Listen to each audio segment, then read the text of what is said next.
ವೀಕ್ಷಕರೇ ನಮಸ್ಕಾರ. ಬೆಂಗಳೂರು ದೂರದರ್ಶನ ಕೇಂದ್ರ ಪ್ರಾದೇಶಿಕ ಸುದ್ದಿ ವಿಭಾಗದ ಪ್ರಸ್ತುತಿ ಚಂದನ ಮಂಥನ ಕಾರ್ಯಕ್ರಮಕ್ಕೆ ತಮ್ಮೆಲ್ಲರಿಗೂ ಪ್ರೀತಿಯ ಸ್ವಾಗತ. ಇಂದಿನ ವಿಷಯ ವಸ್ತು ಪರಮಾಣು ಶಕ್ತಿ ಸುಸ್ಥಿರ ಭವಿಷ್ಯಕ್ಕೆ ಹಾದಿ. Nuclear power, sustainable energy, green energy ಈ ಥರದ ಪದಗಳನ್ನ ಇತ್ತೀಚಿನ ದಿನಗಳಲ್ಲಿ ಸಾಕಷ್ಟು ನಾವು ಕೇಳಿದ್ದೀವಿ. ಏನಿದರ ಅರ್ಥ, ಭಾರತದ ಸ್ಥಿತಿ ಏನು, ಈ ಎಲ್ಲ ವಿಷಯದ ಬಗ್ಗೆ ಮಾತಾಡಲಿಕ್ಕೆ ವಿಶೇಷ ಅತಿಥಿಗಳು ನಮ್ಮ ಜೊತೆ ಇದ್ದಾರೆ. ಬನ್ನಿ ಅವರನ್ನ ಸ್ವಾಗತಿಸೋಣ. ಸರ್ ನಮಸ್ಕಾರ. ನಮಸ್ಕಾರ ಮೇಡಮ್. ಇವತ್ತು ನಮ್ಮ ಜೊತೆ ಇದ್ದಾರೆ ಶ್ರೀಯುತ ಗಿರೀಶ್ ಲಿಂಗಣ್ಣ ಅವರು. ಅಂತಾರಾಷ್ಟ್ರೀಯ ವಿಶ್ಲೇಷಕರು, ವಿಷಯ ವಿಶ್ಲೇಷಕರು, ಸಾಕಷ್ಟು ಅನುಭವ ಹೊಂದಿರ್ತಾರೆ. ಅವ್ರನ್ನ ಕೇಳೋಣ. ನ್ಯೂಕ್ಲಿಯರ್ ಎನರ್ಜಿ, ಭಾರತದ ಸ್ಥಾನ ಏನು, ನಾವು ಎಷ್ಟು ಎನರ್ಜಿನ ಪ್ರೊಡ್ಯೂಸ್ ಮಾಡ್ತಾ ಇದ್ದೀವಿ, ಎಷ್ಟು ಬೇಡಿಕೆ ಇದೆ, ಈ ಎಲ್ಲ ವಿಷಯದ ಬಗ್ಗೆ ಇವತ್ತು ಅರ್ಥಕೊಳ್ಳೋಣ. ಸರ್, ಮೊದಲಿಗೆ ಈ ಯುದ್ಧದ ಹಿನ್ನೆಲೆಯಲ್ಲಿ ಹಾಗೆ ಅಂತಾರಾಷ್ಟ್ರೀಯ ಮಟ್ಟದಲ್ಲಿ ಸಾಕಷ್ಟು ಬದಲಾವಣೆಗಳನ್ನ ನಾವು ನೋಡ್ತಾ ಇದ್ದೀವಿ. ಇದರ ಹಿನ್ನೆಲೆಯಲ್ಲಿ ನಮ್ಮ ಸದ್ಯದ ಪರಿಸ್ಥಿತಿ, ಭಾರತದಲ್ಲಿ ಎಷ್ಟು ನ್ಯೂಕ್ಲಿಯರ್ ಪವರ್ನ ನಾವು ಉತ್ಪಾದಿಸ್ತಾ ಇದ್ದೀವಿ, ಜನರೇಟ್ ಮಾಡ್ತಾ ಇದ್ದೀವಿ, ಸದ್ಯದ ಬೇಡಿಕೆ ಯಾವ ರೀತಿ ಇದೆ? ಭಾರತ ಈಗ ಅಂದಾಜು ತಗೊಂಡ್ರೆ ಹತ್ತತ್ರ 524 ಗೀಗಾವ್ಯಾಟ್ಸ್ ಅಷ್ಟು ಪವರ್ ಉತ್ಪಾದನೆ ಮಾಡ್ತಾ ಇದ್ದೀವಿ. ಭಾರತ ಏನಾಗಿದೆ ಅಂದರೆ, ಮೊದಲು ನಾವು ಇಂಪೋರ್ಟ್ ಮಾಡ್ಕೋತಿದ್ವಿ ಎಲೆಕ್ಟ್ರಿಸಿಟಿನ, ಬಟ್ ಈಗ ನಾವು ಒಂದು ಎಕ್ಸ್ಪೋರ್ಟ್ ಮಾಡೋ ಮಟ್ಟದಲ್ಲಿ ನಾವು ಹೋಗ್ತಾ ಇದ್ದೀವಿ. So we are self sufficient. So ಮೊದಲು ನಾವು ತಗೊಂಡ್ರೆ ನಮಗೆ ಎವ್ರಿ ಡೇ ರೂರಲ್ ಸೈಡಲ್ಲಿ 10-12 ಅವರು ಆ ಥರ ಪವರ್ ಇರ್ತಿತ್ತು.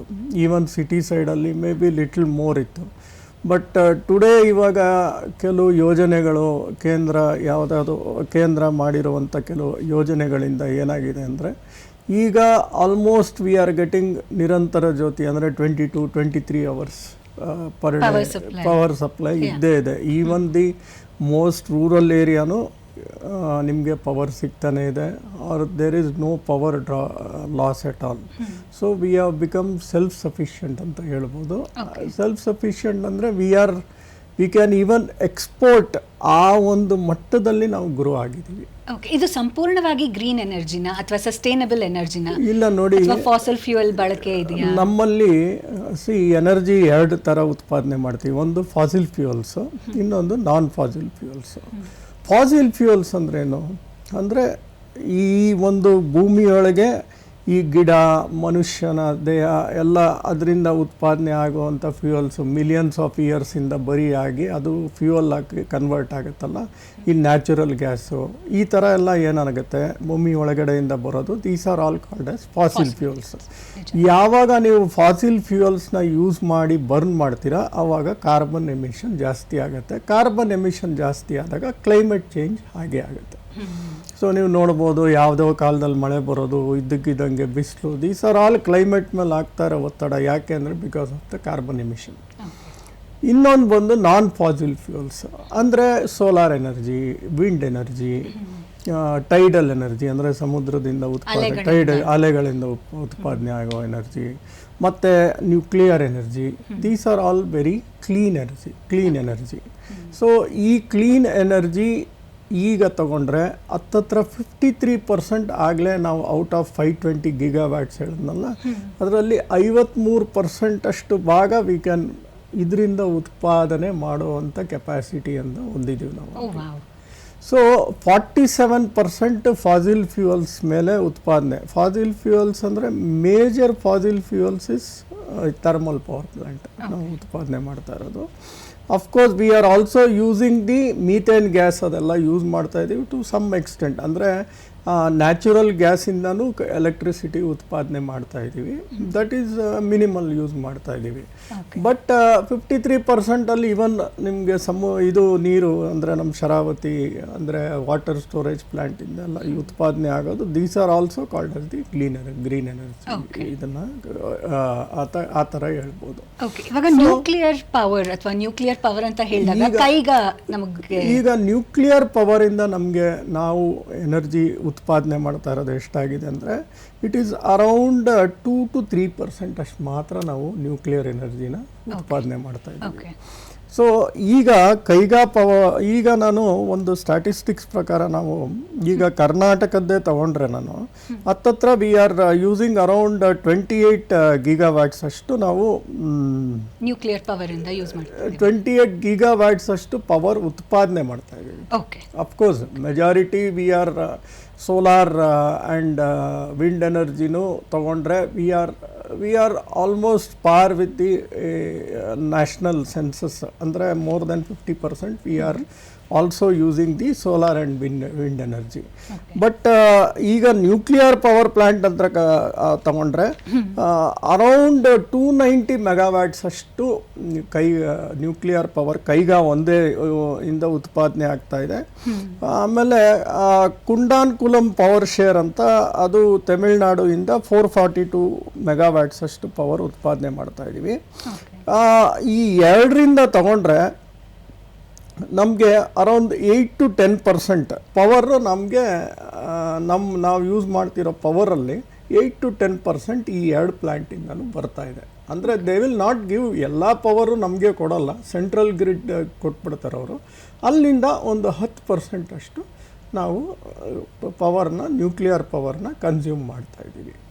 ಸೊ ದಿಸ್ ಇಸ್ ವಾಟ್ ಕೈಗಾಲಿ ಈಗ ಸದ್ಯಕ್ಕೆ ದೇರ್ ಆರ್ 4 ಪ್ಲ್ಯಾಂಟ್ಸ್ ನಾವು 220 megawatts each. They will be adding another 2 by next 3-4 years ಅಲ್ಲಿ another 2 nuclear towers install ಮಾಡ್ತಾರೆ. So this is how we have planned. Okay. So ಇದಕ್ಕೋಸ್ಕರನೇ 5,960 ಕೋಟಿ budget ಇದೆ. ಹಾಗೆ ಮುಂದಿನ ದಿನಗಳಲ್ಲಿ ಸ್ಮಾಲ್ ನ್ಯೂಕ್ಲಿಯರ್ ರಿಯಾಕ್ಟರ್ಸ್ನ ಸ್ಥಾಪನೆ ಮಾಡಬೇಕು ಅನ್ನುವಂಥ ಕಾರ್ಯಕ್ರಮನೂ ಕೂಡ ಕೈಗೊಳ್ಳಲಾಗ್ತಾ ಇದೆ. ಸ್ಮಾಲ್ ನ್ಯೂಕ್ಲಿಯರ್ ರಿಯಾಕ್ಟರ್ ಅಂದರೆ ಏನು? ಇದು ಭಾರತಕ್ಕೆ ಅಗತ್ಯ ಇದೆಯಾ? ಇದಕ್ಕೆ ಆಗುವಂಥ ವೆಚ್ಚ ಏನು? ಹಾಗೆ ರಿಟರ್ನ್ ಆಫ್ ಇನ್ವೆಸ್ಟ್ಮೆಂಟ್ ಅದಕ್ಕೆ ಸರಿಸಮ ತೂಗತ್ತಾ? ಸರಿ ನೋಡಿ, ನಮ್ಮಲ್ಲಿ ನ್ಯೂಕ್ಲಿಯರ್ ಪವರ್ ಪ್ಲಾಂಟ್ಸ್ ಅಂತ ತಗೊಂಡ್ರೆ ಅರೌಂಡ್ 22 ನ್ಯೂಕ್ಲಿಯರ್ ಪವರ್ ಪ್ಲಾಂಟ್ಸ್ ಇದೆ. ಅಂದರೆ ಕೈಗಾ ಮಾತ್ರ ನಮ್ಮ ಕರ್ನಾಟಕದಲ್ಲಿದೆ. ಒಟ್ಟು ನಾವು ತಗೊಂಡ್ರೆ 22 ನ್ಯೂಕ್ಲಿಯರ್ ಪವರ್ ಪ್ಲಾಂಟ್ ಇದೆ. ಸೊ ಅರೌಂಡ್ 2 to 3% ಮಾತ್ರ ನಾವು ಯೂಸ್ ಮಾಡ್ತಾ ಇದ್ದೀವಿ ಇನ್ 520 ಗೀಗಾವ್ಯಾಟ್ಸ್ ಆಫ್ ಜನರೇಟೆಡ್ ಪವರ್ ಇನ್ ಇಂಡಿಯಾದಲ್ಲಿ. ಬಟ್ ಏನಾಗ್ತಾ ಇದೆ ಅಂದರೆ ಕೆಪಾಸಿಟಿ ಬೇರೆ, ಯೂಸ್ ಮಾಡೋದು ಬೇರೆ. ಕೆಪಾಸಿಟಿ ಇರ್ಬೋದು ನಿಮಗೆ, ಬಟ್ ನೀವು ಯೂಸ್ ಮಾಡ್ತಾ ಇರೋದು ಜಾಸ್ತಿ ಏನಾಗ್ತಾ ಇದೆ, ಸ್ಟಿಲ್ ನಾವು ಕೋಲ್ ಮೇಲೆ ಅವಲಂಬಿತವಾಗಿದ್ದೀವಿ. ಕೋಲ್ ಯಾಕಂದರೆ ಅತಿ ಹೆಚ್ಚು ಕೋಲು ಇಂಡಿಯಾದಲ್ಲಿ ಇದೆ. ಈ ಛತ್ತೀಸ್ಗಢ ಆ ಕಡೆ ಎಲ್ಲ ಹೋದರೆ you have lot of coal mining. So coal ಮೇಲೆ ತುಂಬಾ ಅವಲಂಬಿತವಾಗಿದ್ದೀವಿ. ಏನಪ್ಪ ನಮ್ಮ ಹತ್ರ 53% ಅಷ್ಟು ಸೋಲಾರ್ ಅಂದರೆ ರಿನ್ಯೂವಬಲ್ ಎನರ್ಜಿ, ಗ್ರೀನ್ ಎನರ್ಜಿ ಇಟ್ಕೊಂಡು ಸ್ಟಿಲ್ ಕೋಲ್ ಮೇಲೆ 70% ಅಷ್ಟು ಅವಲಂಬಿತವಾಗಿದ್ದೀವಿ. ಅಂದರೆ ಅದು ಏನಾಗ್ತಾ ಇದ್ರೆ ಬೇಸ್ ಲೋಡ್ ಪವರ್ ಅಂದರೆ ಮಿನಿಮಲ್ ಪವರ್ ಫಾರ್ ಮನುಷ್ಯನಿಗೆ ಬೇಕಾಗಿರೋವಂಥದ್ದು ಪ್ಲಸ್ ಇಂಡಸ್ಟ್ರಿ ರನ್ ಮಾಡಬೇಕಾಗಿರೋದು ನೈಟಲ್ಲೆಲ್ಲ. ಸೊ ಆ ಬೇಸ್ ಲೋಡ್ ಪವರ್ ನೀವು ಬೇಕು ಅಂದರೆ ನೀವು ಕೋಲ್ ಪವರ್ ಯೂಸ್ ಮಾಡಲೇಬೇಕಾಗತ್ತೆ. ಯಾಕಂದರೆ ಸೋಲಾರ್ ಪವರ್ ಆಗಲಿ ವಿಂಡ್ ಪವರ್ ಆಗಲಿ ರಾತ್ರಿ ಹೊತ್ತು ಕೆಲಸ ಮಾಡಲ್ಲ, ಸೋಲಾರ್ ಕೆಲಸ ಮಾಡಲ್ಲ. ವಿಂಡ್ ಪವರ್ ತಗೊಂಡ್ರೆ ವಿಂಡು ಜಾಸ್ತಿ ರಾತ್ರಿ ಹೊತ್ತು ಇರಲ್ಲ. ಸೊ ಅವಾಗ ಏನಾಗುತ್ತೆ ಅಂದರೆ ನೀವೇನು ಮಾಡಬೇಕು, ಆ loss of the power maintain ಮಾಡೋಕ್ಕೆ ನೀವೇನು ಮಾಡ್ತೀರಾ, ಥರ್ಮಲ್ ಪವರ್ ಯೂಸ್ ಮಾಡ್ತೀರಾ. ಪ್ಲಸ್ ನ್ಯೂಕ್ಲಿಯರ್ ಪವರ್ ಅಂತೂ ಯೂಸ್ ಮಾಡ್ತಾನೆ ಇದ್ದೀರಾ ಲೈನಲ್ಲಿ. ಅದು ಏನು ವೆದರಿಂದ ಏನು ಎಫೆಕ್ಟ್ ಆಗಲ್ಲ, ತೊಂದರೆ ಆಗಲ್ಲ. ಆದ್ದರಿಂದ ಸೊ ಏನಾಗ್ತಾ ಇದೆ ಅಂದರೆ ಸ್ಟಿಲ್ ವಿ ಆರ್ ಅವಲಂಬಿತವಾಗಿ ಕೋಲ್ ಪವರ್ ಪ್ಲಾಂಟ್ ಮೇಲೆ ಅವಲಂಬಿತವಾಗಿದ್ದೀವಿ. ಈಗೇನಾಗ್ತಾ ಇದೆ ಅಂದರೆ ಭಾರತಕ್ಕೆ ನಮಗೆ 500 ಗೀಗಾವ್ಯಾಟ್ಸ್ ಅಷ್ಟು 2033 or 2040 ಒಳಗೆ ನಮ್ಮ ಭಾರತದ ಟಾರ್ಗೆಟ್ ಇರೋದು 500 ಗೀಗಾವ್ಯಾಟ್ಸ್ ಅಷ್ಟು ನಾವು ಗ್ರೀನ್ ಎನರ್ಜಿ ಮೇಲೆ ಡಿಪೆಂಡ್ ಆಗಬೇಕು as per the international requirements. Because carbon ಎಮಿಷನ್ನ ನಾವು ಆದಷ್ಟು ಕಮ್ ಡೌನ್. ಈಗ ನೋಡಿ ಡೆಲ್ಲಿ ಪೊಲ್ಯೂಷನ್ ಹೆಂಗಾಗ್ತಾ ಇದೆ, ಎಲ್ಲ ಕಡೆ ಪೊಲ್ಯೂಷನ್ ಹೇಗಾಗ್ತಾ ಇದೆ. So we have to totally cut down the carbon emission. ಅಂದರೆ ಫಾಸಿಲ್ ಫ್ಯೂಯಲ್ಸ್ನ ಇಟ್ಕೊಂಡು ಪವರ್ ಜನರೇಷನ್ನ ಕಮ್ಮಿ ಮಾಡಲೇಬೇಕಾಗತ್ತೆ. So we need more of the renewable energy. ಈ ರಿನ್ಯೂವಬಲ್ ಎನರ್ಜಿಲಿ ನಾವು ಸೋಲಾರ್ ಮತ್ತು ವಿಂಡ್ ಜಾಸ್ತಿ ಮಾಡ್ಕೊಂಡು ಹೋದ್ರೆ ಏನಾಗ್ತಾ ಇದೆ, ಆ ಬ್ಯಾಟ್ರಿ ಸ್ಟೋರೇಜ್ ನೀವು ಏನು ಉತ್ಪಾದನೆ ಮಾಡ್ತೀರಾ ಬೆಳಿಗ್ಗೆ ನೀವು ಸ್ಟೋರ್ ಮಾಡ್ಬೋದು ಆ ಪವರ್ನ, you can use. But how big battery you can take it. Battery ಟೆಕ್ನಾಲಜಿನೂ ನಿಮಗೆ ಇಂಪ್ರೂವ್ ಆಗ್ಬೇಕು ಅವಾಗ. So there is lot of researches battery lithium batteries ಎಲ್ಲ ಬಂದಿದೆ, E V batteries to store extra ಇದು, ಅದು ಇನ್ನೂ ರಿಸರ್ಚ್ ನಡೀತಾ ಇದೆ. ಸೊ ನಾವು ಈಗ ಏನು ಮಾಡಿದ್ದೀವಿ ಅಂದರೆ ಸ್ಮಾಲ್ ಮಾಡ್ಯುಲರ್ ರಿಯಾಕ್ಟರ್ಸ್ ಅಂತ ತಂದಿದ್ದೀವಿ. ಈಗ small modular reactors is there from 2010. ಆಮೇಲೆ ಕೆಲವು ಶಿಪ್ಸಲ್ಲೂ ಸ್ಮಾಲ್ ಮಾಡ್ಯುಲರ್ ರಿಯಾಕ್ಟರ್ಸ್ ಯೂಸ್ ಮಾಡ್ತಾರೆ. ಸ್ಮಾಲ್ ಮಾಡ್ಯುಲರ್ ರಿಯಾಕ್ಟರ್ಸ್ ಅಂದರೆ ಏನಂದರೆ 30 to 300 ಮೆಗಾವ್ಯಾಟ್ಸ್ ಅಷ್ಟು ಪವರ್ ಜನರೇಟ್ ಮಾಡಬಲ್ಲ ಒಂದು ನ್ಯೂಕ್ಲಿಯರ್ ರಿಯಾಕ್ಟರ್ನ ಸ್ಮಾಲ್ ಮಾಡ್ಯುಲರ್ ರಿಯಾಕ್ಟರ್ ಅಂತ ಕರೀತಾರೆ. ಇದನ್ನು ಮಾಡ್ಯುಲರ್ ಅಂತ ಯಾಕೆ ಕರೀತಾರೆ ಅಂದರೆ, ನೀವು ಇದನ್ನು ಫ್ಯಾಕ್ಟ್ರಿಗಳಲ್ಲೇ ಉತ್ಪಾದನೆ ಮಾಡ್ಬೋದು. ಉತ್ಪಾದನೆ ಮಾಡಿ ನೀವು ಆ ಒಂದು ಜಾಗದಲ್ಲಿ ಬಂದು ತಕ್ಷಣ ಜೋಡಿಸ್ಬೋದು. ನೀವು ಕೈಗಾತರ ದೊಡ್ಡದಾಗಿ ಕೂತ್ಕೊಂಡು ವರ್ಷಾನುಗಟ್ಟಲೆ ಕಟ್ಟಿ ನ್ಯೂಕ್ಲಿಯರ್ ಪವರ್ನ ಉತ್ಪಾದನೆ ಮಾಡೋಕ್ಕಿಂತ ನೀವೆಲ್ಲೋ ಫ್ಯಾಕ್ಟ್ರಿಲಿ ಎಲ್ಲ ಒಂಥರ ಜಸ್ಟ್ ಈಗ ಅಮೆಝಾನ್ನಲ್ಲಿ ಒಂದು ಟೇಬಲ್ ಆರ್ಡ್ರ್ ಮಾಡ್ತೀರಾ ಎಕ್ಸಾಂಪಲ್, ನಿಮ್ಗೆ ಏನಾಗುತ್ತೆ ಅದು ಪಾರ್ಟ್ಸ್ ಥರ ಬರುತ್ತೆ, ಜಸ್ಟ್ ಜೋಡಿಸ್ಕೊಂಡು ಒಂದು ಟೇಬಲ್ ಆಗುತ್ತೆ. ಅದೇ ಥರನೇ ಇದೆಲ್ಲ ಫ್ಯಾಕ್ಟ್ರಿ ರೆಡಿಮೇಡ್, ಅದು ತಗೊಂಡೋಗಿ ಜೋಡಿಸಿ ಉತ್ಪಾದನೆ ಮಾಡ್ಬೋದು. ಅದಕ್ಕೆ ಬೇಕಾಗಿರುವಂಥ ಏರಿಯಾನು ತುಂಬ ಕಮ್ಮಿ. ಈ ಥರ ದೊಡ್ಡ ದೊಡ್ಡ ಪವರ್ ಪ್ಲಾಂಟ್ ಬೇಕಾಗಲ್ಲ. ಮತ್ತು ಏನಾಗುತ್ತೆ ಅಂದರೆ ನಿಮಗೆ ಆ ಸುತ್ತಲೂ ಏರಿಯಾ ಈ ಮನುಷ್ಯ ಇರಬಾರ್ದು ಬಿಕಾಸ್ ಆಫ್ ದಿ ನ್ಯೂಕ್ಲಿಯರ್ ರೇಡಿಯೇಷನ್ಗೆ ಎಮಿಷನ್ಸ್ಗೆಲ್ಲ 1.5 ಕಿಲೋಮೀಟ್ರ್ 2 ಕಿಲೋಮೀಟ್ರು ಈ ಥರ ಕೈಗಾಲೆಲ್ಲ ಕೊಟ್ಟಿರ್ತಾರೆ. ಐ ಆಮ್ ಗಿವಿಂಗ್ ಕೈಗ ಅಂದರೆ because it's one of the nuclear plant, ಅದಕ್ಕೆ ಹೇಳ್ತಾ ಇದ್ದೀನಿ. ಬಟ್ ಇದರಲ್ಲಿ ಆ ಥರ ಅಲ್ಲ. ಸೊ ಅದು ಒಂದು 500 ಮೀಟರ್ಸ್ ಅಷ್ಟು ಸಾಕಾಗತ್ತೆ. ಸೊ ಎಷ್ಟು ಜಾಗ ಬೇಕಾಗ್ಬೋದು? ಸಮ್ 13 to 15 ಯಾರ್ಡ್ಸ್ ಇದ್ರೆ ಸಾಕು ಅಂತಾರೆ. ಇಲ್ಲ ಅಂದರೆ 50 ಎಕರೆ ಇದ್ರೆ ತುಂಬ ದೊಡ್ಡದು ಅಂತಾರೆ. ಈಗ ಒಂದು 220 ಆರ್ 300 ಮೆಗಾವ್ಯಾಟ್ಸ್, ಈಗ BSMR 200 ಅಂತ ಒಂದು ತರ್ತಾ ಇದ್ದಾರೆ ಈಗ. So that is around 220 megawatts. So ಅದನ್ನು ಉತ್ಪಾದನೆ ಮಾಡಿದ್ರೆ, ಅಂದರೆ ನಾನು ನಿಮ್ಗೆ ಎಕ್ಸಾಂಪಲ್ ಕೊಡ್ತೀನಿ. ಇಫ್ ವಿ 220 ಮೆಗಾವ್ಯಾಟ್ಸ್ ಒಂದು ಕಡೆ ಉತ್ಪಾದನೆ ಮಾಡಿದ್ರೆ ಒಂದು ಜಾಗದಲ್ಲಿ, ನೀವು ಹತ್ತತ್ರ 3 ಲಕ್ಷ ಮನೆನ ಪವರ್ ಮಾಡ್ಬೋದು. ದಿಸ್ ಇಸ್ ಅನ್ ತಮ್ ರೂಲಲ್ಲಿ ನಾನು ನಿಮ್ಗೆ ಹೇಳ್ತಾ ಇದ್ದೀನಿ. 220 ಮೆಗಾವ್ಯಾಟ್ಸ್ ಉತ್ಪಾದನೆ ಮಾಡಿದ್ರೆ ಹತ್ತತ್ರ 3 ಲಕ್ಷ ಮನೆ ಪವರ್ ಮಾಡ್ಕೋಬೋದು. ಸೊ ಇದನ್ನು ಏನಪ್ಪ ಅಂದರೆ ಬೇಗ ತರ್ಬೋದು, ಬೇಗ ಅಸೆಂಬ್ಲಿ ಮಾಡ್ಬೋದು, ತಕ್ಷಣ ಪವರ್ ಉತ್ಪಾದನೆ ಮಾಡ್ಬೋದು. ಇದರಲ್ಲಿ ಏನಪ್ಪ, ಇದರಲ್ಲಿ ಸರ್ಕಾರ ಏನೊಂದು ಇದು ತೊಗೊಂಬಂದಿದೆ, ಶಾಂತಿ ಆ್ಯಕ್ಟ್ ಅಂತ ತೊಗೊಂಬಂದಿದೆ. ಪ್ಲಸ್ ಇದಕ್ಕೊಂದು 20,000 ಕೋಟಿ ಇಟ್ಟಿದ್ದಾರೆ. ಈಗ ತಕ್ಷಣ 5,500 ಕೋಟಿ ರಿಲೀಸ್ ಮಾಡ್ತಾ ಇದ್ದಾರೆ. ಇದರಲ್ಲಿ ಅದಾನಿ, ಟಾಟಾಸು, ಜಿಂದಾಲು, ರಿಲಯನ್ಸು ಒಂದು 16 ಪ್ಲೇಸ್ ಶುರು ಮಾಡಿ ನಾವು ಮಾಡ್ತೀವಿ ಅಂತ ಹೇಳ್ತಾ ಇದ್ದಾರೆ. ಸೊ ಈ ಒಂದು ಉತ್ಪಾದನೆ ಮಾಡಿದ್ರೂ ಅದರಲ್ಲಿ ಏನಿದೆ ಅಂದರೆ, operation still will be under the control of Baba atomic and NICL, nuclear corporation India limited, nuclear power corporation of India limited, NPCIL. ಇವರಿಬ್ಬರು ಆ ಪ್ಲ್ಯಾಂಟ್ನ ನಡೆಸ್ತಾರೆ. ಬಟ್ ಅಲ್ಲಿ ಉತ್ಪಾದನೆ ಆಗೋವಂಥ 300 ಮೆಗಾವ್ಯಾಟ್ಸ್ನ ಏನು ಮಾಡ್ಬೋದು, ಅವ್ರಿಗೂ ಯೂಸ್ಗೆ ಬಳಸ್ಕೋಬೋದು. ಅಂದರೆ 300 ಮೆಗಾವ್ಯಾಟ್ಸು ಈಗ ಒಂದು ಎಷ್ಟು ಬೇಕಾಗುತ್ತೆ ಅಂದರೆ, ಒಂದು ದೊಡ್ಡ ಸ್ಟೀಲ್ ಇಂಡಸ್ಟ್ರಿಗೆ 300 ಮೆಗಾವ್ಯಾಟ್ಸ್. ಟಾಟಾ ದೊಡ್ಡ ಸ್ಟೀಲ್ ಇದೆ, ಅವರು ಒಂದು ಜಾಗ ನೋಡ್ಕೊಂಡಿದ್ದಾರೆ, ಅಲ್ಲಿಂದ ಉತ್ಪಾದನೆ ಆಗೋ ಪವರ್ ಅವ್ರಿಗೆ ಸಿಗುತ್ತೆ. ಸೊ ಆ ಪವರ್ ದುಡ್ಡೆಲ್ಲ ಏನಾಗುತ್ತೆ ಅಂದರೆ ಫ್ರೀ ಆಗುತ್ತೆ ಅವ್ರಿಗೆ. ಸೊ ಆ ಥರ ರಿಟರ್ನ್ ಆಫ್ ಇನ್ವೆಸ್ಟ್ಮೆಂಟ್. ಬಟ್ ಇವ್ರಿಗೂ ಒಂದಷ್ಟು ದುಡ್ಡು ಕೊಡಬೇಕು, because they will be running the plant. ಅದಕ್ಕೆ ಬೇಕಾಗಿರೋ ಮೆಟೀರಿಯಲ್ ಅವ್ರ ಕೈಲಿ ಕಂಟ್ರೋಲ್ ಇರುತ್ತೆ. ಯಾಕಂದರೆ ಯುರಾನಿಯಂ ಯೂಸ್ ಮಾಡ್ತಾರೆ. ಯುರಾನಿಯಂ ಇಸ್ ದಿ, ಅದರಲ್ಲೂ there are various technology use ಮಾಡ್ತಾರೆ ನ್ಯೂಕ್ಲಿಯರ್ ಜನರೇಟ್ ಮಾಡೋಕ್ಕೆ. They use molten salt technology, or they will use heavy water pressurised PWHR, pressurised water heavy reactors ಅಂತ ಇರುತ್ತೆ. ಇಲ್ಲ ಪ್ರೆಷರೈಸ್ಡ್ ನಾರ್ಮಲ್ ವಾಟರ್ ರಿಯಾಕ್ಟರ್ಸ್ ಅಂತ ಇರುತ್ತೆ. So ಇದು ಯಾವ ಟೆಕ್ನಾಲಜಿ ಬಳಸ್ತಾರೋ ಅದ್ರ ಮೇಲೂ ಡಿಪೆಂಡೆನ್ಸಿ ತುಂಬಾ ಇದೆ. ಬಟ್ ಅದ್ರ ತಕ್ಕನಾಗೆ ಬೇಕಾಗಿರುವಂಥ ಯುರಾನಿಯಮ್, ಅಂದರೆ ಈ ಹೆವಿ ವಾಟರ್ ಯೂಸ್ ಮಾಡಿದ್ರೆ ಯುರಾನಿಯಮ್ 5 to 8% ಬೇಕಾಗುತ್ತೆ. Whereas if you use light water around 20% enrichment ಬೇಕಾಗುತ್ತೆ. So there are different levels of uranium enrichment. ಆ ಯುರಾನಿಯಮ್ನ ಅವರೇ ತರಿಸ್ಕೋತಾರೆ, ಕೆನಡಾಯಿಂದನೋ ಬೇರೆ ಬೇರೆ ದೇಶಗಳಿಂದನೋ ಅವರೇ ತರಿಸ್ಕೋತಾರೆ, ಅವರೇ ಅದನ್ನು ಸ್ಟೋರ್ ಮಾಡ್ತಾರೆ. ಎಷ್ಟು ವರ್ಷ ಆಯುಸ್ಸು ಅಂತ ಇರುತ್ತೆ. ಅಂದರೆ ಈ small modular reactor India use ಮಾಡೋ technology pressurised water heavy water technology use ಮಾಡ್ತಾರೆ. ಸೊ ಆ ಟೆಕ್ನಾಲಜಿ ಯೂಸ್ ಮಾಡಿದ್ರೆ 5-7 ವರ್ಷ ಲೈಫ್ ಇರುತ್ತೆ ಯುರೇನಿಯಮ್ದು. ಇದು ಬೇರೆ ಯಾವ ದೇಶದಲ್ಲಿ ಯೂಸ್ ಮಾಡ್ತಾ ಇದ್ದಾರೆ ಸದ್ಯಕ್ಕೆ? ಬೇರೆ ಎಲ್ಲರೂ ಯೂಸ್ ಈಗ ಎರಡೇ ಕಡೆ ಇದನ್ನು ಯೂಸ್ ಮಾಡ್ತಾರೆ. ಒಂದು ರಷ್ಯಾದಲ್ಲಿ ಉಪಯೋಗಿಸ್ತಾ ಇದ್ದಾರೆ, ಇನ್ನೊಂದು ಚೈನಾದಲ್ಲಿ ಉಪಯೋಗಿಸ್ತಾ ಇದ್ದಾರೆ. ರಷ್ಯಾನು ಒಂದು 10 ವರ್ಷ ಹಿಡಿತು ಮಾಡೋಕ್ಕೆ. By 2010 that is A floating small modular nuclear reactor, ಅಂದರೆ ಅದು ಫ್ಲೋಟಿಂಗ್ ಟೈಪ್ ಇದೆ, ನೀರಿನ ಮೇಲೆ ಅದನ್ನು ಮಾಡಿದ್ದಾರೆ. ಇನ್ನೊಂದು ಚೈನಾದವರು ಒಂದು ಮಾಡಿದ್ದಾರೆ. ಸೊ ಅವರು ಮಾಡೋಕ್ಕೂ 10-11 ವರ್ಷ ಹಿಡೀತು. ಸೊ ಅವ್ರು ಏನು ಮಾಡಿದ್ದಾರೆ, ಹತ್ತತ್ರ 3,500 ಕೋಟಿ ಹಿಡಿದಿದೆ ಒಂದು ಸ್ಮಾಲ್ ಮಾಡ್ಯುಲರ್ ರಿಯಾಕ್ಟರ್ ಮಾಡೋಕ್ಕೆ. ಸೊ ಅವರು ಅದನ್ನು ಯೂಸ್ ಮಾಡ್ತಾ ಇದ್ದಾರೆ. ಸೊ ಈ ಎರಡು ಮಾತ್ರ ಈಗ ದೇಶದಲ್ಲಿ ವರ್ಲ್ಡಲ್ಲಿ ಯು ಕ್ಯಾನ್ ಸಿ ಎಕ್ಸಾಂಪಲ್ಸ್.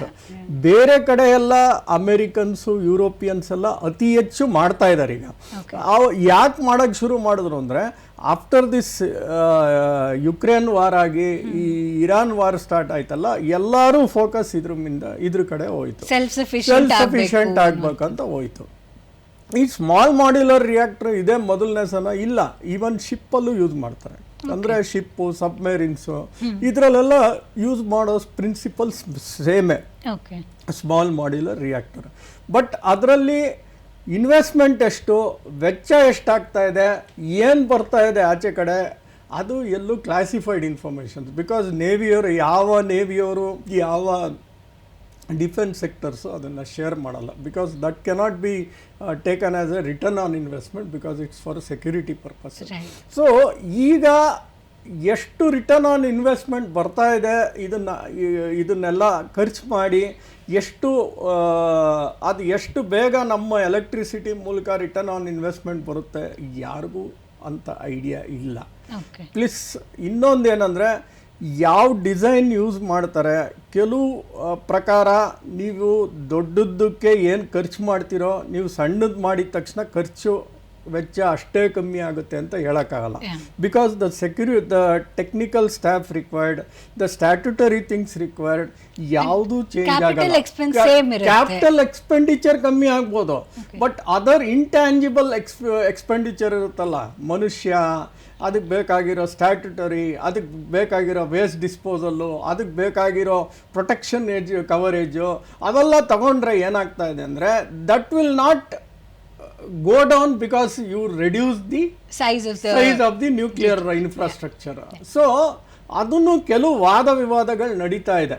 ಅಂದರೆ probably this may not work out, it may take still longer a time. Because ಇಲ್ಲ ಅಂದರೆ ಒಂದೇ ಏರಿಯಾದಲ್ಲಿ 5-6 ಸ್ಮಾಲ್ ಮಾಡ್ಯುಲರ್ ರಿಯಾಕ್ಟರ್ ಆಗಿ ಭಾಳ ಕಡೆ ಅದನ್ನು ಯೂಸ್ ಮಾಡೋಕ್ಕೆ ಹೋದರೆ ದೆನ್ ಇಟ್ ಮೇ ವರ್ಕೌಟ್. ಕರ್ನಾಟಕಕ್ಕೆ ಈ ಯೋಜನೆ ಎಷ್ಟು ಪ್ರಯೋಜನ ಆಗುತ್ತೆ? ಹಾಗೆ 60-72 ತಿಂಗಳಲ್ಲಿ ಈ ಒಂದು ಯೋಜನೆನ ಮುಗಿಸ್ಬೇಕು ಅನ್ನುವಂಥ ಉದ್ದೇಶದಲ್ಲಿದ್ದಾರೆ. ಇದು ಸಾಧ್ಯನಾ? ಹಾಗೆ ಇದು ಕರ್ನಾಟಕದ ಮೇಲಿನ ಪರಿಣಾಮ ಏನು? ಈಗ ಕರ್ನಾಟಕದಲ್ಲಿ ಇನ್ನೂ ಸ್ಟಾರ್ಟ್ ಮಾಡೋಕ್ಕೆ ಇನ್ನೂ ಜಾಗಗಳಂತೂ ನಾನು ನೋಡಿಲ್ಲ.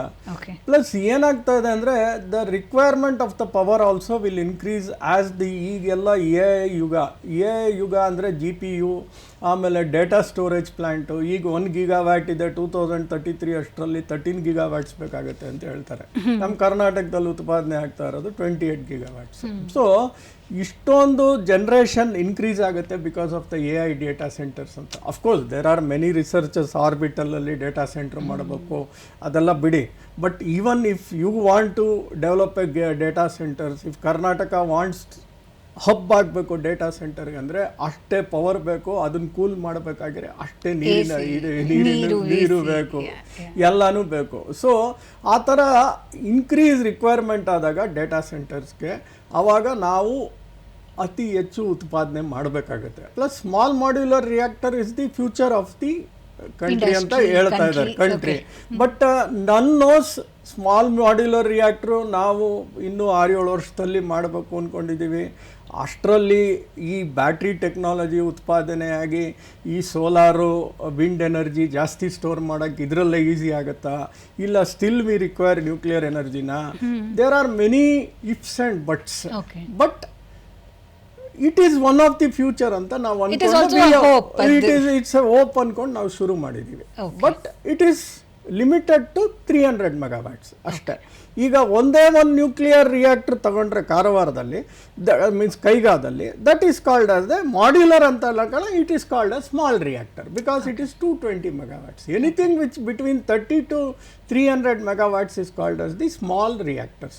ಮಾಡ್ಯುಲರ್ ಅಂತ ಬಂದಾಗ ಏನಾಗುತ್ತೆ ಅಂದರೆ it is like A Lego. ಅಂದರೆ ತಗೊಂಬಂದು ಎಲ್ಲಾನು ಜೋಡಿಸ್ಬಿಟ್ಟು ಒಂದು ಇನ್ಫ್ರಾಸ್ಟ್ರಕ್ಚರ್ ಮಾಡ್ಕೊಳ್ಳೋದು. ಸಣ್ಣ ಇನ್ಫ್ರಾಸ್ಟ್ರಕ್ಚರ್ ಮಾಡಿಕೊಂಡು ವಿ ವಿಲ್ ಸ್ಟಾರ್ಟ್ ಇಮಿಡಿಯೇಟ್ಲಿ ಅಂತ ಇದೆ. ಬಟ್ ಅದು ವರ್ಕೌಟ್ ಆಗಬೇಕಾದ್ರೆ you have to make the common design. Mass production ಆದಾಗ ಅದು ವರ್ಕೌಟ್ ಆಗುತ್ತೆ ಅಂತ ಕೆಲವು ಕ್ಯಾಲ್ಕುಲೇಷನ್ಸ್ ಹೇಳ್ತಾ ಇದೆ. ಈಗ ಟಾಟಾ ಅವನೊಂದು ಕಡೆ ಮಾಡಿಸ್ತಾನೆ, ಅವನೊಂದು ಡಿಸೈನ್ ಮಾಡ್ಕೊತಾನೆ, ರಿಲಯನ್ಸ್ ಒಂದು ಕಡೆ ಮಾಡಿಸ್ತಾನೆ, ಅವನೊಂದು ಡಿಸೈನ್ ಮಾಡ್ಕೊತಾನೆ. ಈ ಥರ ಎಲ್ಲ ಡಿಫ್ರೆಂಟ್ ಡಿಸೈನ್ಸ್ ಮಾಡ್ಕೊಂಡು ಹೋದ್ರೆ it will not work out. Number game, ಸಾವಿರ ಎಲ್ಲರೂ ಸೇಮು, ಎಲ್ಲ ತಗೊಂಡ್ರು ಇಮಿಡಿಯೇಟ್ ಅದನ್ನು ಫಿಕ್ಸ್ ಮಾಡಿ ಸ್ಟಾರ್ಟ್ ಮಾಡಿದ್ರೆ ಅದು ವರ್ಕ್ ಆಗುತ್ತೆ ಅಂತ ಹೇಳ್ತಾ ಇದ್ದಾರೆ. ಓಕೆ. ಹಾಗೆ ಈ ನ್ಯೂಕ್ಲಿಯರ್ ರಿಯಾಕ್ಟರ್ಸ್ ಇಂದ ಬರುವಂಥ ತ್ಯಾಜ್ಯ ನಿರ್ವಹಣೆ ಯಾವ ರೀತಿ ಆಗಬೇಕು, ಅದಕ್ಕೆ ನಾವು ಸಿದ್ಧವಾಗಿದ್ದೀವಾ? ಅದರಲ್ಲಿ ಏನಾಗ್ತಾ ಇದೆ ಅಂದರೆ ಈಗ ಬರ್ತಿರೋ ಸಿಸ್ಟಮ್ಸಲ್ಲಿ ಇಟ್ ಈಸ್ ಮೋರ್ ಆಫ್ ಏನಂತ ಹೇಳ್ತಾರೆ, ಮೋರ್ ಆಫ್ ಪ್ರೊಟೆಕ್ಟೆಡ್ ಸಿಸ್ಟಮ್ಸ್ ಬರ್ತಾ ಇದೆ. ಅಂದರೆ ಪ್ಯಾಸಿವ್ ಪ್ರೊಟೆಕ್ಷನ್ ಸಿಸ್ಟಮ್ ಅಂತ ಹೇಳ್ತಾರೆ. ಅಂದರೆ ಏನಾಗುತ್ತೆ ಅಂದರೆ ಈಗ ಒಂದು ನ್ಯೂಕ್ಲಿಯರ್ ರಿಯಾಕ್ಟರ್ ಯುರೇನಿಯಮ್ಮು ಸ್ಪ್ಲಿಟ್ ಆದಾಗ ಅದು ನ್ಯೂಕ್ಲಿಯರ್ ಫಿಷನ್ ಅಂತ ಕರೀತಾರೆ. ಅದು ನ್ಯೂಟ್ರಾನ್ಸ್ನ ಎಮಿಟ್ ಮಾಡುತ್ತೆ. ಅದು ಏನಾಗುತ್ತೆ, ಪಕ್ಕದಲ್ಲಿರೋದಕ್ಕೆ ಹೊಡೆಯೋಕ್ಕೆ ಶುರು ಮಾಡುತ್ತೆ, ಅದ್ರ ಪಕ್ಕದಲ್ಲಿರೋ ಆಟಮ್ಗೆ ಹೊಡೆಯೋಕ್ಕೆ ಶುರು ಮಾಡುತ್ತೆ. ಆ ಥರ ಒಂದು ಕಾರ್ಡ್ ಚೈನ್ ರಿಯಾಕ್ಷನ್. ಆ ಚೈನ್ ರಿಯಾಕ್ಷನ್ ಆದಾಗ ಏನಾಗುತ್ತೆ, ಈಟ್ ಉತ್ಪಾದನೆ ಆಗುತ್ತೆ. ಈಟ್ ಉತ್ಪಾದನೆ ಆದಾಗ ಏನಾಗುತ್ತೆ, ಹೆವಿ ವಾಟ್ರು ಇಲ್ಲ ರೆಗ್ಯುಲರ್ ವಾಟ್ರ್ ಮೂವ್ ಆದಾಗ ಏನಾಗುತ್ತೆ ಅಂದರೆ ಅದು ಆ ಈಟ್ನ ಎಳ್ಕೊಂಡು ಅದನ್ನು ಏನು ಮಾಡ್ತಾರೆ ಅಂದರೆ ಸ್ಟೀಮ್ ಆಗಕ್ಕೆ ಬಿಡಲ್ಲ, ಹವೆ ಆಗಕ್ಕೆ ಬಿಡಲ್ಲ, ಪ್ರೆಷರ್ ಕ್ರಿಯೇಟ್ ಮಾಡ್ತಾರೆ.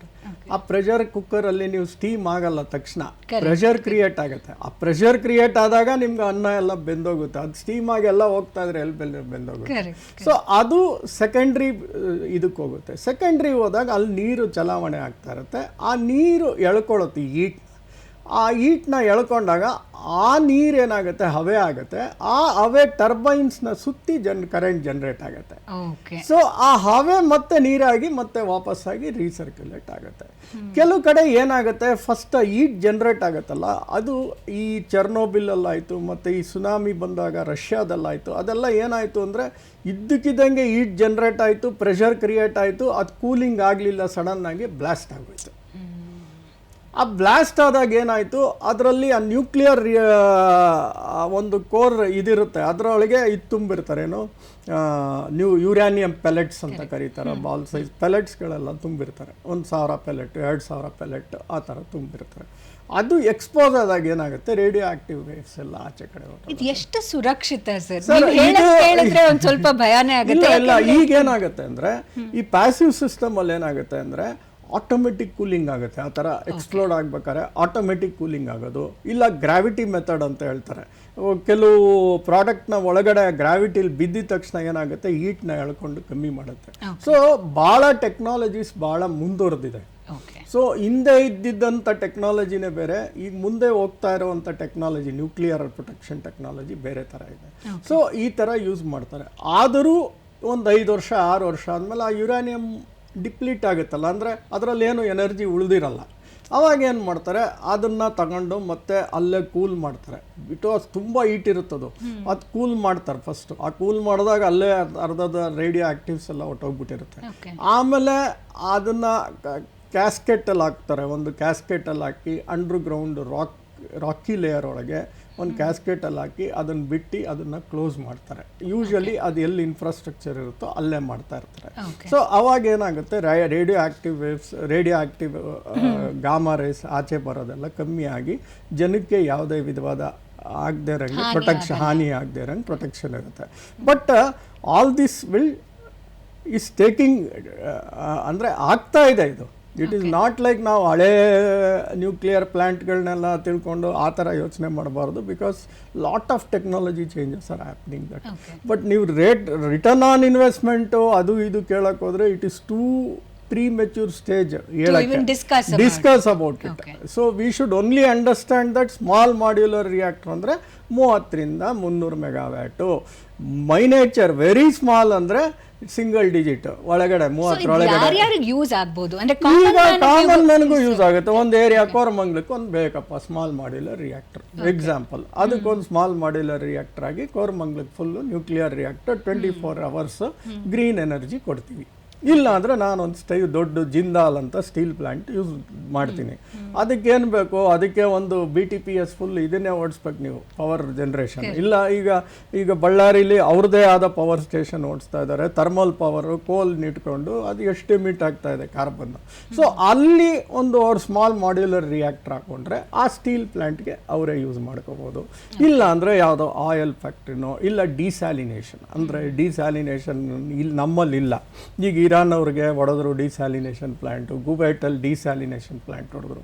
ಡಿಸ್ಯಾಲಿನೇಷನ್ ಪ್ಲಾಂಟ್ ಅಂದ್ರೇನು, ಈಗ ಸಮುದ್ರದ ನೀರನ್ನ ತಗೋತಾರವರು, ಯಾಕಂದರೆ ನೀರಿರಲ್ಲ, ಅದನ್ನು ಫಿಲ್ಟ್ರ್ ಮಾಡಿಕೊಂಡು ಕುಡಿಯೋ ಪಾಟಬಲ್ ವಾಟರ್ಗೆ ಕನ್ವರ್ಟ್ ಮಾಡ್ಕೋತಾರೆ. ಅದಕ್ಕೆ ಎಲೆಕ್ಟ್ರಿಸಿಟಿ ಬೇಕು, ಇದು ತುಂಬಾ ಎಲೆಕ್ಟ್ರಿಸಿಟಿ ಬೇಕು. ಸೊ ಅಲ್ಲೊಂದು ಸ್ಮಾಲ್ ಮಾಡ್ಯುಲರ್ ರಿಯಾಕ್ಟರ್ ಇಟ್ಕೊಳ್ಳೋದು. ಸೊ ಒಂದು ಕಾಲೋನಿಗೋ ಇಲ್ಲ ಒಂದಷ್ಟು ಅಪಾರ್ಟ್ಮೆಂಟ್ಸ್ಗಳೆಲ್ಲ ಸೇರೋ ಇಲ್ಲ ಒಂದಷ್ಟು ಜಾಗಕ್ಕೋ ಒಂದು ಏರಿಯಾಗೋ ಆ ಥರ ನಾನು ಹೇಳಿದ್ನಲ್ಲ, ಒಂದು 200 ಅಷ್ಟು ಮೆಗಾವ್ಯಾಟ್ಸ್ ಇದ್ದರೆ ತಮ್ಮ ರೂಲ್ ಪ್ರಕಾರ ಒಂದು 3 ಲಕ್ಷ ಮನೆಗೆ ಆಗುತ್ತೆ ಅಂತ ಇಟ್ಕೊಳ್ಳಿ. ಸೊ ಆ ಥರ ಒಂದು ಟೌನ್ಶಿಪ್ಗೋ ಆ ಥರದಕ್ಕೆಲ್ಲ you can keep on implementing the small modular reactors. ಇಷ್ಟು ತಿಳ್ಕೊಬೇಕಷ್ಟೇ. Okay, perfect. ಸೊ ಸದ್ಯದ ಸಿಚುವೇಶನ್ ಅಲ್ಲಿ ಚೀನಾ ಅಥವಾ ರಷ್ಯಾ, ಅಮೆರಿಕಾಗೆ ಕಂಪೇರ್ ಮಾಡಿದ್ರೆ ಭಾರತದ ಸ್ಥಾನ ಯಾವ ರೀತಿ ಇದೆ? ಇಲ್ಲ, ನಾವು ನ್ಯೂಕ್ಲಿಯರ್ ಅಲ್ಲಿ we know the technology because heavy water pressure PhD ಅಂದರೆ ಪ್ರೆಷರೈಸ್ಡ್ ಹೆವಿ ವಾಟರ್ ಟೆಕ್ನಾಲಜಿ ಬಾರ್ಕಲ್ಲಿ 1952 60s ಯೂಸ್ ಮಾಡ್ತಾ ಇದ್ದೀವಿ. ಸೊ ಅದರಲ್ಲಿ ನಾವು ನ್ಯೂಕ್ಲಿಯರ್ ಬಗ್ಗೆ ವಿ ಹ್ಯಾವ್ ಸಫಿಷಿಯಂಟ್ ನಾಲೆಜ್, ಅಂದರೆ 60s ನಾವು ತಗೊಂಡಿದ್ದೀವಿ. ಸ್ಮಾಲ್ ಮಾಡ್ಯುಲರ್ ರಿಯಾಕ್ಟರ್ ಆ ಡಿಸೈನು, ಆ ಮಾಡ್ಯುಲರ್ ಟೈಪು, ಆ ಟೆಕ್ನಾಲಜಿ ಯೂಸ್ ಮಾಡಿದ್ರು ಆಪರೇಷನ್ ಸಿಸ್ಟಮ್ಸ್ ಏನು ಅಂತ ಚೇಂಜ್ ಆಗಲ್ಲ. So we know how to operate, but ಅದನ್ನು ಬಿಲ್ಡಪ್ ಮಾಡೋಕ್ಕೆ ಆ ಟೆಕ್ನಾಲಜಿನ ತಗೋತಾ ಇದ್ದೀವಿ ಇನ್ನು. ಅಂದರೆ ರಷ್ಯನ್ಸ್ ಜೊತೆ ಟೈಅಪ್ ಮಾಡ್ಕೋತಾ ಇದ್ದೀವಿ. May be the first modular reactor will be very costly because ಅವಾಗ ಇನ್ನು ಡಿಸೈನ್ ಮಾಡೋದು, ಅದಕ್ಕೆ ಬೇಕಾಗಿರೋಂಥ ಡೈಸು, ಅದಕ್ಕೆ ಬೇಕಾಗಿರೋಂಥ ಡಿಸೈನ್ಗಳು, ಅದನ್ನೆಲ್ಲ ಉತ್ಪಾದನೆ ಮಾಡೋಕ್ಕೆ it will may be very expensive. ಅಂದರೆ ಈಗ ನಾನು ಹೇಳೋದ್ನಲ್ಲ, ಚೈನಾದು 2020 ತಗೊಂಡಾಗ ಹತ್ತತ್ರ 4,000 ಕೋಟಿ ಇತ್ತು ಅಂತ. Probably first one may be even ಜಾಸ್ತಿ ನಮಗೆ. ಬಟ್ ಸಬ್ಸಿಕ್ವೆಂಟ್ ಆಗಿ ಒಂದ್ಸಲಿ ಜನರೇಟ್ ಆಗಿ ಸೇಮ್ ಮಾಡೆಲ್ನ ರಿಪೀಟ್ ಮಾಡಕ್ಕೆ ಹೋದರೆ the cost of infrastructure may come down. But still infrastructure doesn't mean that only the equipments. Other charges may not come down, like statutory, ಅದಕ್ಕೆ ಬೇಕಾಗಿರೋಂಥ ಪ್ರೊಟೆಕ್ಷನ್ನು, ಅದಕ್ಕೆ ಬೇಕಾಗಿರೋಂಥ ಡಿಸ್ಪೋಸಬಲ್ಲು, ಇದೆಲ್ಲ ಕಮ್ಮಿ ಆಗದೆ ಇರಬಹುದು. But we should see how this will move in the future. Okay, ಕಾರ್ಯಕ್ರಮದ ಕೊನೆ ಹಂತಕ್ಕೆ ಬಂದಿದ್ದೀನಿ. ಕೊನೆಯದಾಗಿ ಒಂದು ಪ್ರಶ್ನೆ ಇತ್ತು. ಎಷ್ಟು ಬದಲಾವಣೆ ಬರ್ತಾ ಇದೆ ಅಂದರೆ, ಒಂದು ಕ್ಷಣದಲ್ಲಿ ಪ್ರಪಂಚದಾದ್ಯಂತ ಆಧುನಿಕತೆ ಆಗಿರ್ಬೋದು, ತಂತ್ರಜ್ಞಾನ ಆಗಿರ್ಬೋದು, ವೇಗದಲ್ಲಿ ಬೆಳೀತಾ ಇದೆ. 6 ವರ್ಷ 7 ವರ್ಷ ಈ ನ್ಯೂಕ್ಲಿಯರ್ ರಿಯಾಕ್ಟರ್ ಸೆಟಪ್ ಮಾಡೋದ್ರಲ್ಲಿ ಟೆಕ್ನಾಲಜಿ ಬೆಳೆದು ಇದು ಆಬ್ಸಲೀಟ್ ಆಗುವಂಥ ಸಾಧ್ಯತೆ ಇದೆಯಾ? ತುಂಬಾನೇ ಖಂಡಿತ. That is a good question. ನಾನು ಅದೇ ಹೇಳ್ದಂಗೆ ಆಬ್ಸೊಲ್ಯೂಟು ಆಗ್ಬಿಡ್ಬೋದು ಈ ಟೆಕ್ನಾಲಜಿ. ಯಾಕಂದರೆ ಬ್ಯಾಟ್ರೀಸಲ್ಲಿ ತರಾವರಿ ಬರ್ತಾ ಇದೆ ಈಗ storage, to increase the storage. ನೀವು ಮೊದಲನೇ ಕಾರ್ EV ಬ್ಯಾಟ್ರಿಗೂ ಈಗ ಬರ್ತಾ ಇರೋ EV ಬ್ಯಾಟ್ರಿಗೂ ಭಾಳ ಚೇಂಜಸ್ ಇದೆ. ಎಷ್ಟು ಅವರು ಇವತ್ತು 300 ಕಿಲೋಮೀಟ್ರ್ ಹೋಗ್ಬೋದು, ಫಸ್ಟ್ ಬಂದಿದ್ದು ಬರೀ 20 ಕಿಲೋಮೀಟ್ರ್, ಆ ಥರ it kept on changing. Even mobile ತಗೊಂಡ್ರೆ ನೀವು ಫಸ್ಟ್ ಸ್ಟೋರೇಜ್ ಎಷ್ಟು ಬಂತು, ಈಗ ಸ್ಟೋರೇಜ್ 1 TB ಸ್ಟೋರೇಜ್ ತಂದಿದೆ, ತಿರ್ಗಾ ಇನ್ನು 2 TB ಮಾಡ್ತಾರೋ. ಲ್ಯಾಪ್ಟಾಪ್ ಸ್ಟೋರೇಜ್ ಅಷ್ಟೇ ಮೊಬೈಲ್ ಸ್ಟೋರೇಜು ಬರ್ತಾ ಇದೆ ಅಂದರೆ ಪ್ರಾಬಬ್ಲಿ ಇನ್ನು 6 ವರ್ಷಕ್ಕೆ ಬ್ಯಾಟ್ರಿ ಸ್ಟೋರೇಜು ಇನ್ಕ್ರೀಸ್ ಆಗಿ solar and wind is more cheaper compare to this. ಇಷ್ಟೆಲ್ಲ ಯುರಾನಿಯಮ್ಮು, ಅದಕ್ಕೆ ನೋಡ್ಕೊಳ್ಳೋ ಅಂಥ ಜನ, ಅದಕ್ಕೆ ಬೇಕಾಗಿರೋ ಸ್ಟ್ಯಾಪು, ಅದಕ್ಕೆ ಬೇಕಾಗಿರೋ ಡಿಸ್ಪೋಸಬಲ್ ಮೆಥಡ್ಸು, ಇವೆಲ್ಲ ನೋಡ್ಕೊಂಡು ಹೋದರೆ ಇದು ಬೇಡವೇನೋ, ಇದೇ ಟೆಕ್ನಾಲಜಿ ಬೆಸ್ಟೇನೋ ಅಂತ ಅನ್ಸಿದ್ರು ಅನ್ಸ್ಬೋದು. ಆಬ್ಸೊಲ್ಯೂಟ್ ಆಗದೇನು ಆಬ್ಸೊಲ್ಯೂಟ್ ಆಗ್ಬೋದು. ಎರಡು ಸಾಧ್ಯತೆಗಳಿದೆ, ನಾನು ಇಲ್ಲ ಅಂತ ಹೇಳಕ್ಕಾಗಲ್ಲ. ಓಕೆ, ಸೊ ಮುಂದೆ ಏನಾಗುತ್ತೆ, ಇದು ಯಾವ ಉದ್ದೇಶಕ್ಕೆ ಇದನ್ನ ಸ್ಥಾಪನೆ ಮಾಡಿದ್ರೋ ಈ ಯೋಜನೆ, ಅದರ ಉದ್ದೇಶ ಸಕ್ರಿಯಗೊಳ್ಳತ್ತಾ ಕಾದ್ ನೋಡೋದೊಂದು ಬಾಕಿ ಅಂತ ಹೇಳ್ತಾ ಇದ್ದೀರಾ ನೀವು? ಹೌದು, ಕಾದ್ ನೋಡಬೇಕು. ಖಂಡಿತ ಸರ್. ಕಾರ್ಯಕ್ರಮಕ್ಕೆ ಬಂದು ಇಷ್ಟೆಲ್ಲ ಮಾಹಿತಿಯನ್ನ ಹಂಚಿಕೊಂಡಿದ್ದಕ್ಕೆ ಧನ್ಯವಾದಗಳು. ನಮಸ್ಕಾರ. ವೀಕ್ಷಕರೇ, ಇದಾಗಿತ್ತು ಇವತ್ತಿನ ಚಂದನ ಮಂಥನ ಕಾರ್ಯಕ್ರಮ. ಮುಂದಿನ ಕಾರ್ಯಕ್ರಮದಲ್ಲಿ ಮತ್ತೆ ಭೇಟಿಯಾಗೋಣ. ನಮಸ್ಕಾರ. ಈ ಚಂದನ ಮಂಥನ ಕಾರ್ಯಕ್ರಮವನ್ನು ನೀವು ಡಿಡಿ ನ್ಯೂಸ್, ಯೂಟ್ಯೂಬ್, ಎಕ್ಸ್ ಖಾತೆ, ಫೇಸ್ಬುಕ್, ಇನ್ಸ್ಟಾಗ್ರಾಮ್ ಹಾಗೆ ವಾಟ್ಸಪ್ನಲ್ಲೂ ಕೂಡ ವೀಕ್ಷಣೆ ಮಾಡಬಹುದು.